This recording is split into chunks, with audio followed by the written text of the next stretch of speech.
Welcome back, everyone. It is Deadlock Fight Night. That's right, another week of Deadlock action, presented, of course, by Intel. I'm ZP here with DDK and Dan. We got a redemption story on the books here today. Buff Enjoyers, the Kings of Europe, dethroned last week, now looking to make a run back here this week.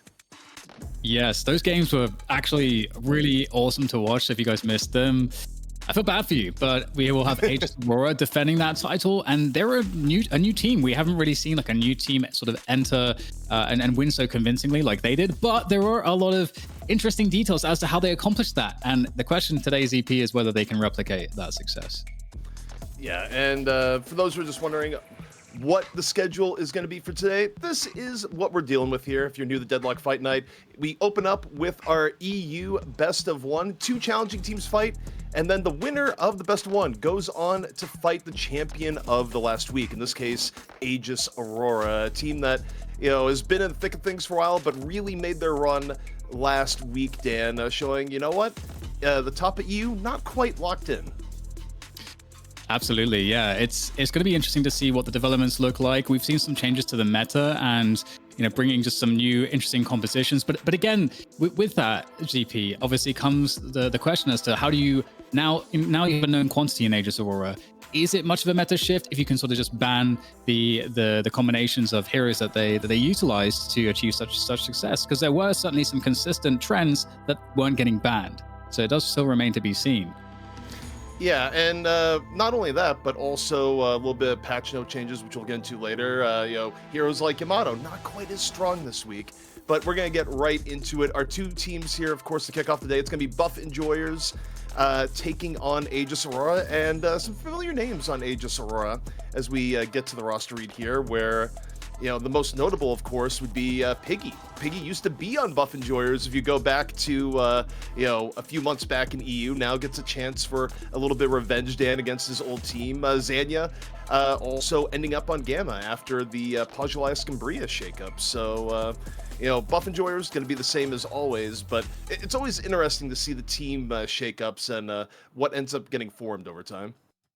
Yeah, certainly, and it is also interesting how Buff Enjoyers it did feel like it's really hard, right? Because it feels like it's going to feel like an underperformance because so much is expected with the notoriety that all of the players have in the scene and the performances that they've all been able to show us, individually and as a team on a pretty consistent basis. So I would expect that perhaps today we should see maybe a reversion to the mean ZP, and that Buff Enjoyers will be looking good to go for the crown potentially. Well, you know who else is good to go, Dan? That's right, we got Jake coming back here. Another week here on Deadlock Fight Night. Jake, how you doing today? I'm good. It's good to be back. If I'm able to be shown, it's good to be back here. Oh yeah, I was gonna say it's just the void. It's Jake is speaking from the void is what we got right now. But yeah, it's good to be back on Deadlock Fight Night, man. I'm excited for this match. Excited to see if Buff Enjoyers can regain the crown. Yeah, and I think when you look at these stories, especially early in a game's history, right? We've seen this, thinking back, of course, you were at the very beginning of Overwatch, Jake, and you see these stories develop where a team might be on top, but I think as we were talking off the air, it paints a target on your back. Yeah, that's a challenge, right? If you're the team on top, everybody is going to be preparing for you specifically. They've been thinking about what you've been playing, trying to counter your strategies. And that's the luxury of being somebody, trying to take over, trying to assert your place. Here I am finally to assert your place in the leaderboard and upset a tournament is you get to study that top dog. And, it's just impossible as that #1 team to constantly know who's your biggest threat and who you're prepared for next week. You got to focus on your own game to an extent. And I think that's the advantage Buff Enjoyers now has, right? They've had the week to regroup. They can think about the way they want to approach this. If they can upset Aegis Aurora, what kind of changes in the approach, whether it's bans, whether it's playstyle that they elect to bring, or they might just feel, hey, we're the stronger team. We just slipped up last week. It's hard to say how they're going to evaluate that loss. All right, well, now going into it, we would go straight into the draft. We have a tradition here on Deadlock Fight Night, and of course, that is the Mo and Krill 1v1. When there's no other factors here and you have to decide who's going to pick first, who's going to pick second. That's right, we ring the bell, we get it on. We'll see which Mo will reign supreme. Well, this is a pretty straightforward battle. There's no messing around. There's no just trying to like run around the little partition there. Hello. Oh my, the style points. I think my feed's lagging, so I don't know what's going on, but it sounds really exciting. Well, actually, there when it happened too, that actually was just a holding on there. Demoff just held and then went in the actual Mo 1v1. So that wasn't just lag. That was a little bit of flex in the in-between there. So it is Buff Enjoyers winning the right to first or second pick. And, you know, in this meta right now, Jake, a lot of teams deciding to go for second rather than first. Yeah, you know, I think maybe just valuing the double pick, right? Like the opportunity to come back in a little bit more strongly. Curious to see how the bans go, if anything has changed regarding the priority of something like a Yamato. I like the Paradox ban though. I think, you know, with how strong Mikhail's has been on Paradox, like this makes a lot of sense as a targeted ban. I think it's a very difficult hero to play around in some of these late game scenarios. So if you're not that confident, you're not going to first pick it, I think you probably do need to ban it out here. Yeah, and go ahead. Oh, go ahead, ZP. No, I really interrupted you. Yeah. No, I am British, so I must win the politeness battle. Please allow me this. Okay, so you've won the politeness battle, but yeah, Paradox getting banned makes a lot of sense right now. Also, you know, there's whispers that Mystic Burst might be doing a little bit more, which makes Paradox even better early on. So, you know, teams don't want to deal with that. If possible. The other thing they don't want to deal with is Mirage, who's just been the most consistent first ban, first pick in, I would say, Deadlock history so far. Just incredibly consistent. But that opens things up for what you're going to decide to go for here on your first pick, Jake, which is pretty wide open, where whether you decide to go for a premium carry or, you know, stack the deck with premium frontliners like Shiv. Yeah, I think we're going to get to see, I think, how the teams evaluate this patch, what they prioritize. Shiv, I mean, still has just been so strong. I think the flexibility to play him both Spirit and Gun build. We've seen in NA Hydration playing the Spirit build to great effect. A lot of teams playing Gun build too. I think that gives you a little bit of flexibility as far as the rest of your draft goes. And with how just unkillable Shiv can feel like in that late game when he's just fully online, such a sick initiator tank, you know, something like Yamato can obviously be unstoppable, block all those stuns. It's incredibly powerful, but Shiv can kind of do that, right, even without necessarily relying on like a cooldown or an ultimate. So both teams really prioritizing that like late game frontliner carry that can get in, get information, get vision on the fight, and actually survive that type of play. I think is just really critical for late game Deadlock right now. Yeah, and you're taking away from Mikhail S as well, so that's always probably a good shout. And the Yamato pick is definitely not too surprising, regardless of any changes, just because I think you described this really well last broadcast, Jake, just how Yamato's kind of unique in the playstyle, just like getting in the middle of the action and doing insane amounts of burst damage. And the interesting thing is you can enter fights with Yamato in so many different ways. So with a really skilled player, it's such a huge playmaking opportunity. So yeah, good to see that. And you know, Wraith being picked up in addition. We also saw actually from Aegis Aurora, the way that they played Wraith was a little bit different stylistically, which kind of opens my mind up into how I see this role too. Yeah, I love the sharpshooter build we saw in Wraith last week. I think that was like really interesting. I also like it comboed with Yamato because right, Yamato has one of the better responses to Wraith. So if you got both on your team, you're not worried about it. Being able to like stun and disarm something like a Shiv is really going to help in potentially trying to disable him if he's frontlining, if he's diving into your team. That's going to now be a little bit more scary for Shiv, where he's going to have to build an unstoppable, which is going to really delay a power spike there. So I think Wraith makes a lot of sense. Been a high prioritized character for pretty much as long as this game's been played competitively.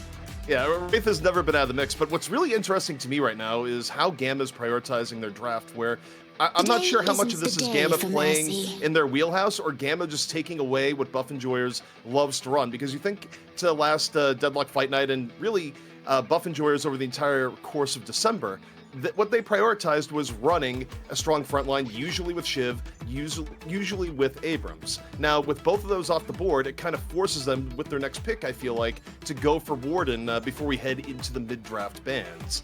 But even still, it's going to be Yamato, Warden, and they, you know, Viscous is still available. They can still run their usual front line, but okay, they go for the Viscous even over the Warden. This is interesting now, because I feel like as you go into the next set here, Dan, you probably take out Warden with your Gamma. You don't give it up to BE at this point. I like the Viscous though in this spot. Yep. I think with Vindicta Abrams on the cards and even Shiv, like the power of being staked into a pin from Abrams is like so hard to respond to from almost anyone. Maybe, I mean, Yamato has an answer, but no one else really does in the game. So having a cube for Shiv's execute as well. It's like all three of these characters, I think, don't want to deal with the saves that Viscous can bring. They want to be getting, you know, clean pickoffs, starting the fight well. And it just adds more CC to the mix if you want to get in with Abrams and try to frontline, right? You know, you're in trouble in a small room against Viscous. Yeah, and it's really especially nice just having the deny on the Shiv as well on the ult. That's really powerful, especially I think, for example, with support on Yamato, because Viscous can also like get into the mix and create also so much additional disruption with the Yamato. So I'm really liking what we have on Buff and Joy's side at the moment. The Ivy ban is really nice, especially because we're going into the fourth pick here for Buff and Joyous. No one's picked any support. You're kind of taking away probably what would have been the most desirable for support that they would have picked up. So that makes a lot of sense to me that you get rid of the Ivy in this particular case. Yeah, I think getting rid of the Ivy definitely makes sense here, especially given what Buff Enjoyers like play. I mean, for Obikim, it's something that they'll go to pretty regularly. Now, of course, they still have the Kelvin open, but now in terms of pick priority, the Warden is still available, but do you secure your support pick first? In this case, they go for Lash, which honestly makes some degree of sense. You think about how most team comps still involve a playmaking style hero. I think in this case, I've picked Viscous more as a frontline Viscous, so the Lash is likely going to be played by McKenna here, just as you know, they look for mid-game pressure. So doesn't look all the weirdness to me. I do think for Gamma though, maybe they respond here, pick up the Kelvin, and you know, reduce the ideal support options that Buff Enjoyers might otherwise go for. Instead though, they go for Mo. Yeah, some lockdown for Lash or Yamato makes it a little bit more scary for Yamato. She can't be like greeting her ult down to low HP. Way too risky with something like a Mo and Krill Warpstone. You've got to pop the ult pretty early on Yamato, so it does at least diminish some of her effectiveness. There's going to be a point in the game though, I think, where Yamato just outscales that and can just do so much and pops the ult at the start of the fight anyway with, you know, all the silences and knockdowns that start getting built. But I feel like Buff Enjoyers right now have a really solid counter initiation strategy as far as like sending Yamato in front line, and then whether you're trying to get kills on the Yamato or the Wraith, Viscous and Lash, I think both just look really sick for me in terms of being able to respond to that. Where Gamma looks like they kind of just want to go first and send it. I think this is a comp where you get ahead though on Gamma's style, especially with something like Vindicta starting to snowball with snipes. Warden as well, Moan Krill. I mean, there's a lot of like aggressive chase down potential here. And so Buff Enjoyers, I think the laning stage is going to be really important for them. They need some stability coming out of it. This is it's also nice. I like the Mo pick also because I feel like it takes away some of that Yamato synergy that we've seen be extra effective, because like being able to like initiate a fight with a Mo combo, that gives Yamato just like just the ability to instantly nuke someone, and then the fight is immediately an advantage to Buff Enjoyers would they have the Mo as an option there. But given the fact that there's also the Abrams pick on Gamma, it does like leave Buff Enjoy and the Shiv, it leaves like the Buff Enjoyers without like much of like some of the good tanky options that you would like. And it's kind of interesting that we get the Pocket in there as well, as Pocket is so good at getting in and out, and I feel like that synergizes kind of nicely with Yamato and Viscous. But yeah, McGinnis comes in and they definitely don't have much tankiness outside of potentially maybe Viscous. I think what's interesting here is that this is so far off the norm for what Buff Enjoyers usually would run here, right? Where usually they would run, you know, 3 frontliners, 1 playmaker, a carry, and a support, right? And usually a support would be Ivy or Kelvin. Instead, they've gone with McGinnis. They're running Pocket Lash, which kind of indicates to me they're going to be way more active in the mid game. It's very different from what they run. Like, if you were to blindfold me and say which team was going to be on which draft, I would say the Gamma draft would be the Buff Enjoyers draft. So the fact that it's kind of turned out in this way, where, bear in mind too, Buff Enjoyers had the choice of first or second. It's Buff Enjoyers really radically changing their draft strategy in the course of 1 week. It's also interesting to see, like, with all these spirit damage builders on Buff Enjoyers, with Yamato getting slight bullet damage nerf, I thought maybe we'd see some spirit Yamato come out this week, but I'd be surprised if we see it this game with how much the rest of the team comp is like pretty committed spirit wise. I feel like it probably will be a gun Yamato. Super interested to see, like you said, ZP, how this draft plays out. I think it's a really different look for Buff Enjoyers, but as I say, it's also something that could really snowball and get incredibly active on. You know, with Pocket and Lash, Viscous and Wraith, I feel like these characters can really take the game over, take towers with McGinnis, and Yamato can just be like free farming, even gun Yamato, right? Even if it's nerfed a little, I think if you can just full free farm and just like completely rice the map and have no interest in fighting for 20 minutes, like you can come out of the jungle and just start carrying the game if your team already has a lead. If you're already winning and strong, I think Yamato can come in and just like finish the game off if you've created that scenario for her. Well, we are going to be getting into it. Jake, I know you just gave us your thoughts, but before we fully head on in, any last thoughts here on the matchup, what you're expecting to see? I'm just excited. I'm excited to see, the pocket, the unconventional draft from Buff Enjoyers. Not what we normally see out of this team, not what we normally see out of EU, but that's exciting. I mean, that's the fun of watching the game being played competitively right now, is things just change all the time. All right, Dan. Well, we're going into it, and as we said in the preamble here, a new look for Buff Enjoyers, different from what we've come to expect from them. But for me, I'm excited to see how it pans out. I think the main thing for me, I just expect them to be an even more aggressive look in the early to mid game. Their composition certainly supports it. Yes, yeah, and it's going to be really interesting to see if they're able to get that advantage with all of these very tanky. Or sorry, it'd be interesting to see if Gamma get the advantage with this sort of more tanky lineup, because I feel like that's going to be kind of scary if they manage to get a lead early into the mid game. But I think that's also the point in which I feel like that's the win condition for Gamma, because I do feel like Buff Enjoyers should scale like pretty well. And I don't know, I'm curious to see what Mikael S is going to be able to do on the pocket also. I feel like typically I haven't seen much pocket these days really outside of Ido in some of these top tier matches. Yeah, I mean, Pocket, went through a series of nerfs, has gone to a point where, has been more of a specialist hero. But the reality is, you put someone like Mikael on Pocket, he's going to make plays and is going to be, a force around the map, especially in the mid to the late game. And, part of that just goes to the fact that it is a little bit of a comfort hero. Kind of taking a look at the lane setups here. Nothing too surprising aside from the fact that you got Mo in the duo lane. You don't always see that, but when you got Shiv and Abrams in your solo lanes, you can go, yeah, okay, maybe we do put Mo in the duo lane. Yeah, it's been interesting to see how that has changed. We used to see, as you say, like Mo really just being a dominant force on those solo lanes, but we'll see exactly what happens here as well, I think, with Demorph, because Demorph as the Yamato, I feel like you have to have a focus on the Yamato's performance. It's so impactful to have a strong Yamato at any point of the game. And so we've seen a lot of teams trying to create disruption for Yamato early, especially if Yamato's on that solo lane. So keeping my eyes on Demorph early here. Yeah, and I think part of that too is that with the nerfs that Yamato got, especially the gun scaling, right? The key impact of that and how it's going to affect Yamato in these, especially at the professional level, is that Yamato isn't going to be as strong in the early to mid game, and to be a force in the late game, Yamato needs even more of a gap farm-wise than what you would normally expect. Ooh, a little bit sketchy there. But Demorph is still alive. So Waldo seemingly, against Demorph's having a decent time. And that's another hero to have focused on is a Shiv. There are these key heroes. We talk about it quite often. ZP, especially with Warden, has been obviously a very common one that I think really exemplifies or emphasizes, I should say, how important or how impactful it can be to have the power spikes at the right time. And if you fall behind at the wrong times, you can kind of disappear off the face of the game. So, Warden's another one of those that we talk about a lot. And right now, relatively bloodless start to the game so far. Neither team had particularly big advantage, 11k to 13k. And I kind of feel like for Buff Enjoyers, well, I expect them to get a lot more aggressive with their team comp once you get into the 3k soul range, like once Mikael and Listic can do a little bit more roaming when Affliction and Death Slam are an option. I think for Buff Enjoyers, you just take pride in your consistency, but as I say that, Mikael, just a quick little pick off on the piggy. And we've talked about Dan here, small advantages really tend to snowball in Deadlock in the sense that you're not out of it until you actually are, right? Like, you're ahead by 10k, the other team can still fight.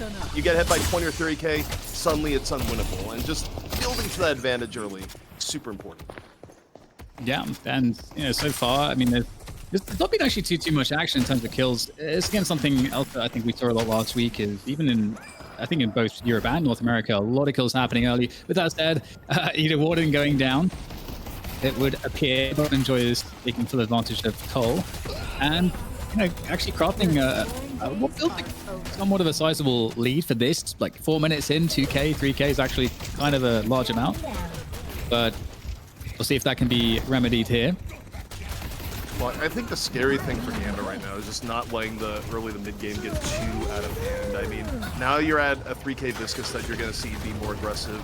Mikhail is already heavily roaming and applying pressure, and Listic's going to be joining that soon, just saying 3K on the Lash. So this is kind of the storm that Gamma needs to weather here. Yeah, I love that McGinnis wall to get that extra tower damage. The pressure here has been really good so far, actually, from Sharik and also Obi Kim, which I think is to be expected. Both Viscus and McGinnis, pretty strong laners. A lot of great tools to harass, especially with that splatter on the Viscus and the wolf from McGinnis. Here's an opening, though, onto, once again, Demor's lane. And... oh, not Demor's lane, sorry. That's going to be Zanya's lane. Buffenjoy is taking the fight to Gamma on lane 4. Ooh, that's 2 for Demov. We just see over in the other lane, and yeah, this is one of those things where, you know, it's only 3K, but you take a look at who's getting the farm right now in Buffenjoyers, and it's already a little bit scary for Gamma. You know, 4 minutes until even first turn comes up, but this part of the game right now is where you have to be so careful to just play consistently, not let things get out of hand. All right, though, moving on in, quick little combo on the Shriek Streak, nowhere to go, taken on down, so still a little bit back and forth, and Mo, probably the storyline to me, Dan, of the heroes that weren't getting picked a whole lot in EU and now seemingly just getting picked in every game. Oh, got the frozen shelter coming up there on the defensive, and Zergy, who's been doing pretty well on the farm so far. Great tracking there, trying to find a Kelvin. Oh, what a connection with the cards, and might not be done just yet. More damage is coming out here from Zergy on that rate. Perfect positioning, great utility usage, and just really cleaning up. So Buffenjoyers. I mean, you were talking about where the farm is going and where the kills is also going. It's kind of worrying right now for Gamma. Also, in terms of draft strategy, one thing that's good to highlight here, you got Sharik on the Viscus. Sharik is usually on things that are frontline, and this kind of goes to the idea of, in EU especially, of going, well, if you're going to play Viscus, you're going to put it on people that generally play frontline. Also, you even think in terms of gun accuracy, right?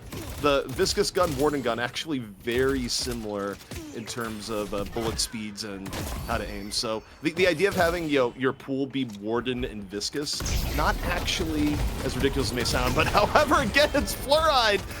Rolls on in, combo Shriek for the second time in the game. Gonna have to be checking Mo there.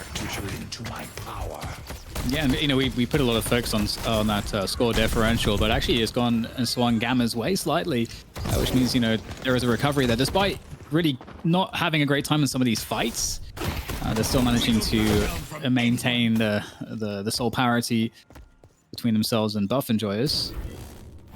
Right now, it feels like it's sort of the calm before the storm. Maybe we had a few scuffles, but the storm being the bridge buffs coming up and the first turn as well.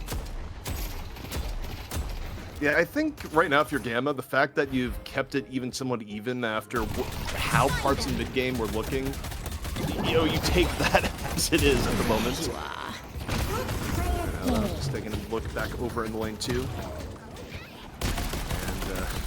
A little bit of revenge here we're seeing from the Viscus onto the Mo, going, no, please don't combo me. In fact, ball, dance around a little bit. Guardian going down. 2 Guardians down for Buffenjoy so far. Gamma making that kind of a bigger part of their souls thus far. Yeah, it's looking pretty solid for them in terms of that objective control, I suppose. And again, the thing that I'm really worried about is Buffenjoyers have a pretty nasty lineup, especially if those souls are accumulated in the right places. And it's Pocket and Ure that are managing to do that. With that said, nice pick onto Demov. We put some of that focus on Demov previously as such an important playmaker for Buffenjoyers, but I'm not really too worried considering how well the rest of the Buffenjoyers players are doing at the moment. And Gamma, you know, they're looking to grab another tower here, so really extending that early objective lead. 3-1 impact on these early Guardians. Also, in terms of characters, you don't want to get a ton of farm early on. Quick little kickoff from Sussel on to Obikim. This is where Vindicta is scariest at times, just this early mid-game window where, you know, wherever Vindicta goes, just a little bit of poke into assassinate is enough. Go here, the Shriek, who's been under pressure the entire game long as Viscous. A lot of it from Mo, but even right now, 80 HP, under 5 from Mullins. Doesn't want to take and assassinate and avoid it. I think Shriek just barely gets out of the danger zone there. There comes the lift, and the bridge buff is going to be going to Buff Enjoyers. Really well-timed Frozen Shelter, but it's not going to be enough here to prevent Demoff from wreaking havoc. And this is another bad omen right now for Gamma. They're doing a good job on some of these objectives. When push comes to shove on the fights, on the actual important moments here, they are struggling to win these key battles. And that's a problem, ZP. Do you feel like we should be expecting a bit of performance there? I think it's relative to what we've seen in the past. Buff Enjoyers just playing a little bit more aggressive on objectives, a little bit more aggressive also, and just not giving up kills. I mean, part of that too, you think about the change in draft strategy where they decide, no, we are going to prioritize Wraith here over the 7. Like, usually you don't see Zergy in the kill feed until, significantly later in the game. In this case, Zergy making plays on Wraith. All right, back over there, Flare Ride. Combo in the Demoff. Demoff cannot get away. Every combo landing thus far for Gamma. Flare Ride continuing to be a playmaker. Let's see, Sharif rolling out of danger back here on lane 1. Yeah, lots of map control right now for Gamma, actually, with the way that the waves pushed and the way their movement is at the moment. There is a player pretty deep on lane 3, able to get out, though. So now it's about running this across the map. And Buff Enjoyers are definitely in a place where they could respond to this. Whether they choose to do so or not it remains to be seen. The positioning right now, of course, looks like they are not looking to actually deny this. They do have Mikhail S, who is by the drop-off position. At the same time, Piggy, on that run, sort of maybe respecting the fact that, hey, we've had the for a while. They have had time to position. We don't have full information. But with that said, that fight on lane 2 is going to give them the decision point to go for that drop-off as Demoff and Zergy are pressing the issue. Yeah, you see everything going down in lane 2. Sharik better at Sussel here. And Waldo just unable to get away. Even if there was an option to treat the wall right behind, stopping it. And Buff Enjoyers, the signature here, Dan, they're not a team that really misses any opportunity to go for mid-boss. 2 quick kills in the middle. They decide it is time to go mid. See if Gamma is able to contest. The window here to contest might be doable, but it's going to be on a knife's edge. Rejuvenator coming on down. You see Mo in the vicinity, but instead, I think they might just be going for a tower on lane 1. And is Demoff going to secure the Rejuvenator? So Buff Enjoyers, a clear Rejuve take here. Still behind in overall farm, though, Dan.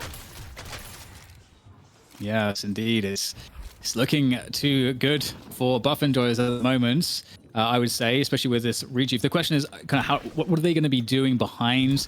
Obviously, the way that the creeps are buffed, how it ends up helping them to push lanes. That should help to give them some more map control. Lane 4 is obviously pushed for Gamma, like quite deep at this point. So obviously they're going to rectify that right now. And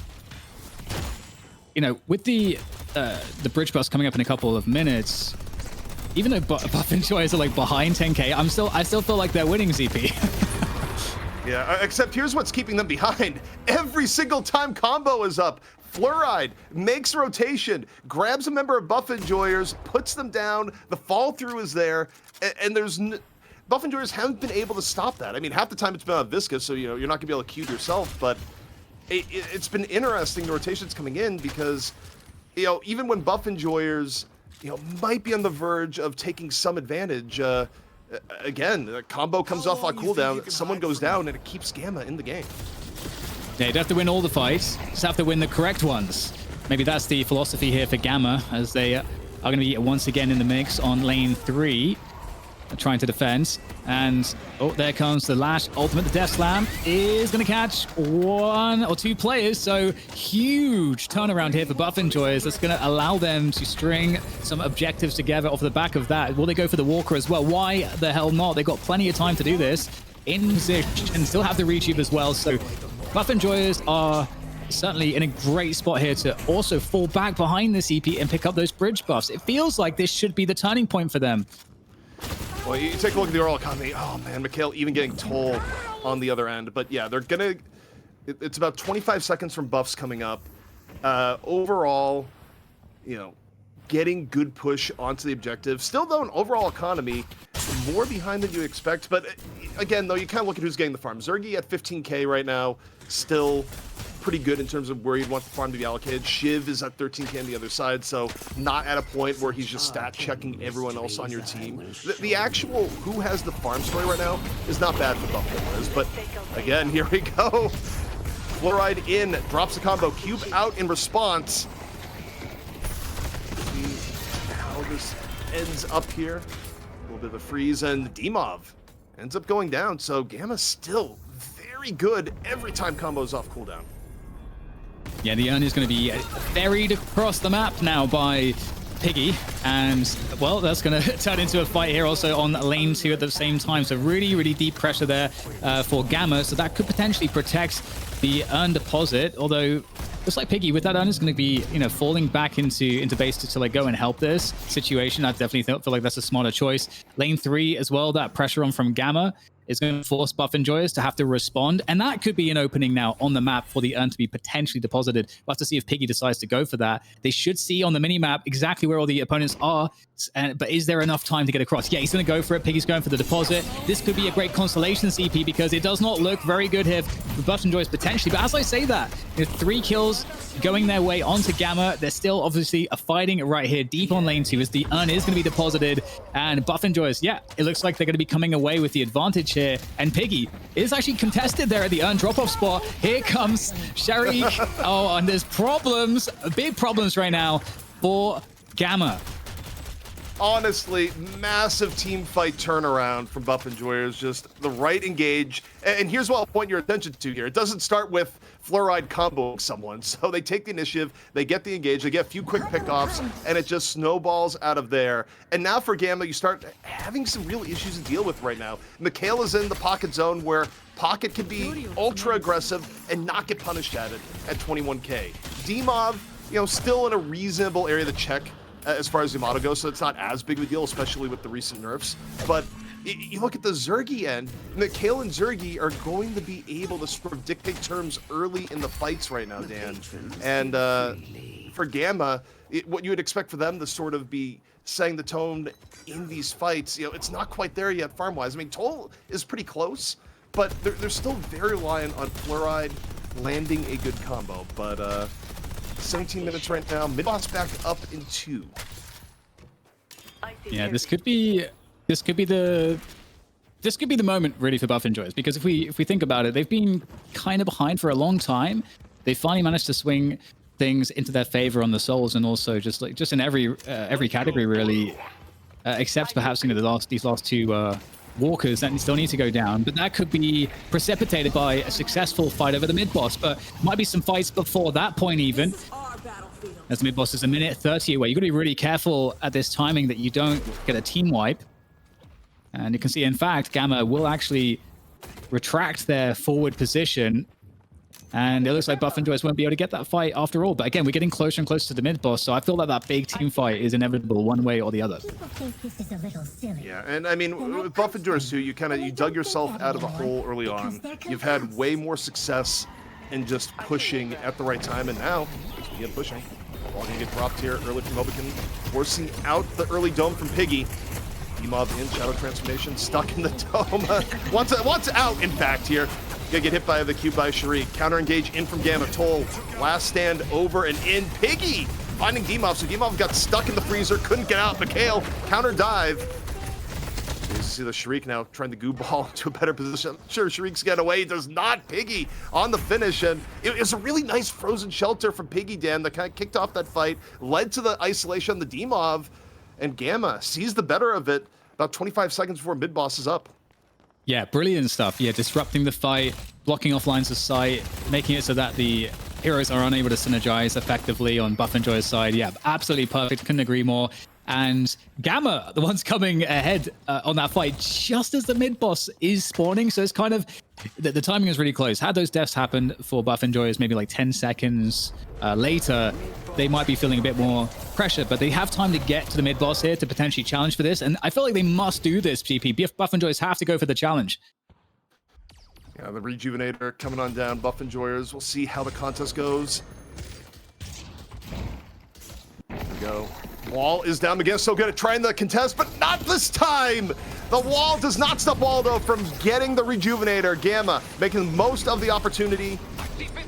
Now we'll see if the fall through is going to be here. Shriek cannot get away. Sussel very, very low on the Vindicta. But you have a full HP Shiv looking to just snowball in. Looking for the first killing blow. Over. Drops it. Gets D-Mob. Still hungry for more here, Dan. 3 down for Buff Enjoyers as Gamma pushes in with the rejuve. Oh my god, CP. Was that frozen shelter that you were complimenting in one of the previous fights? Was that the moment here? Because winning that fight positioned Gamma really effectively into grabbing that mid boss, setting up the fight for the mid boss, and now they got the rejuve, and now the entire game is about to swing into their favor. They put the pressure on Buff Enjoyers base. 3 players still down for Buff Enjoyers, so they can't really defend this effectively. They don't want to like stagger their heroes here, so they've got to be really cautious how they take these fights. It's a moment for Gamma to really extend themselves, take down all of the objectives, including the shrines, but it seems like Buff Enjoyers are managing to slow that approach down somewhat, managing to keep hold of the shrines. I don't know how the shrines are still up, and Buff Enjoyers are pushing them out of the base. Yeah, if you're Gamma, you're fine, though. You can kite back. D-Mob extends a little bit too deep, gets punished for it. Now, 6 on 5. Burn can be in play here in a second, and Gamma right now, they're going to be able to punish Mikhail. No, quite the opposite. Mikhail finds the right opportunity. And with 2 down for Gamma, look, you got quicker respawns. You can just kind of go for a reset here. However, Toll, I caught Mikhail out. Last stand, nowhere to go there. Not the worst trade for Gamma, even in these circumstances. Yeah, the damage is not too bad for either side, really. Obviously, Buff Enjoyers don't have the benefit of the rejuve like Gamma do on the respawn timers. But with that said, obviously, we might have some additional kills coming through right now. Ooh, Mega's getting caught, 2 additional players getting caught, and that was sort of what I was worried about here for Gamma, obviously, or rather, sorry, for Buff Enjoyers, because now that's going to trigger a re-hit from Gamma. Still got the rejuve up on 4 players, still got those buffed up creeps, so they're going to be finally taking those shrines that I was talking about earlier. So Buff Enjoyers, they were so close to really repelling this invasion, but sadly for them, they're going to lose all of the objectives in the base, and it's just going to be the weakened patron left for them to defend. And, for Gamma, you back off. Respawns are going to come in off the first stage patron going down. But what a story this would be here, Dan. Gamma, withstanding the very strong early mid-game comp of Buff Enjoyers. Essentially playing the Buff Enjoyers comp against Buff Enjoyers. And now, just 1 patron stage away from upsetting the once kings of Europe that were hoping that today would be a redemption story, Dan. Yeah, they are potentially getting completely denied. We shouldn't call it just yet, obviously. Still, it's not over till the fat lady sings and all that. I actually don't know where that phrase comes from. I feel like I think need to know that. I think it had to be like the opera stereotype, right? Like, nice. And I have no idea about opera history, but that's where I think it's from. Okay. So, someone on chat or otherwise can illuminate the history there somewhere. But yeah, taking a look at this is interesting because Gamma is like truly 1 good team fight away from putting it away, but the actual difference between the 2 teams here, Dan, is not massive. I think the one thing that is a little bit scary though is just how far ahead Toll has gotten, in part because of those kills on the Mikhail. 29k Warden, a force at this point in the game. Yeah, it's definitely a scary place to be. They are on the razor's edge. They are walking the razor's edge. Buff Enjoyers. And Gamma, they just have to not throw it all away. The mid-boss coming up in 2 minutes, so certainly some time to apply some additional pressure. At this point, the jungle creeps around the map are pretty cleaned up, so with the added map control that Gamma might be looking like they're getting right now, there's going to be some opportunities to maybe find some pickups, some fights, especially given the fact that they've got that mode. Yeah, can we talk about just what's happened there? Shadow form, just game pop. Yeah. You have Mo and Krill show up on screen, and D-Mob just instantly drops the shadow transformation on reflex. He didn't have to burn anything. He just walked up. The aura of intimidation from Fluoride is so palpable in that instance. My goodness. Damn. Unbelievable. Is it fear or is it respect? Which one is it? With how Fluoride has been playing this game, it's a mix of both, but I'd say more respect. Just like carnal fear. Just going straight into that reptile brain. Fight or flight response coming out, and Buff Enjoyers. Yeah, they are definitely in trouble. The map control now with Gamma. And what's kind of nice here as well also is that, again, we've got that mid boss coming up in 50 seconds. The buffs 30 seconds previous to that. So you would expect one to roll into the next in terms of the positioning and the team fighting.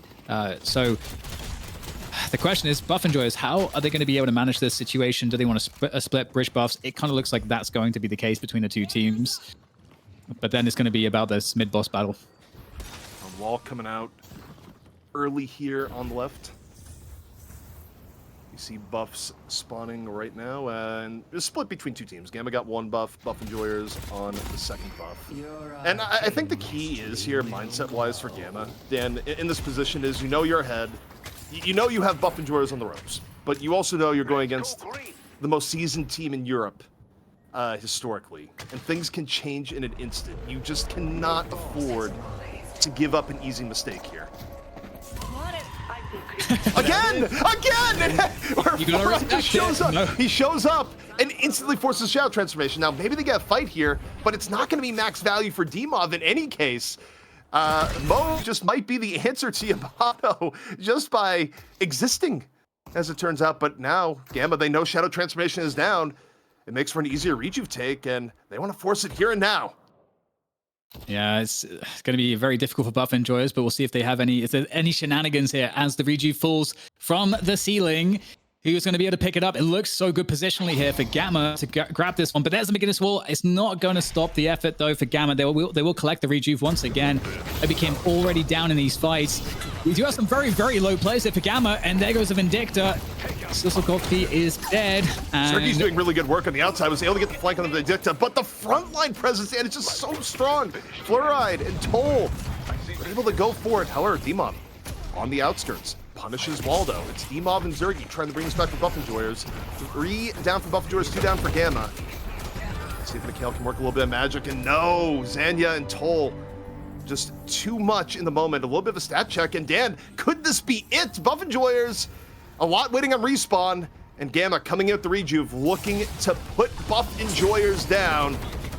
See if Demov can do anything here, but we might be looking at a new EU storyline. Yeah, I love it. Hopefully we get these every single week. Oh no, there's too much fluoride. It's bad for you. And that's it. There it is. Gamma, Dan, they take down Buff Enjoyers. Buff Enjoyers will not be doing the run back. Instead, it is an all-new EU final that is going to be heading our way. And guys, we do have a lot to talk about on this game and a lot to break down, but we are going to be taking a quick break, fix a few stream issues that have been happening. But hold on, we got a ton to talk about.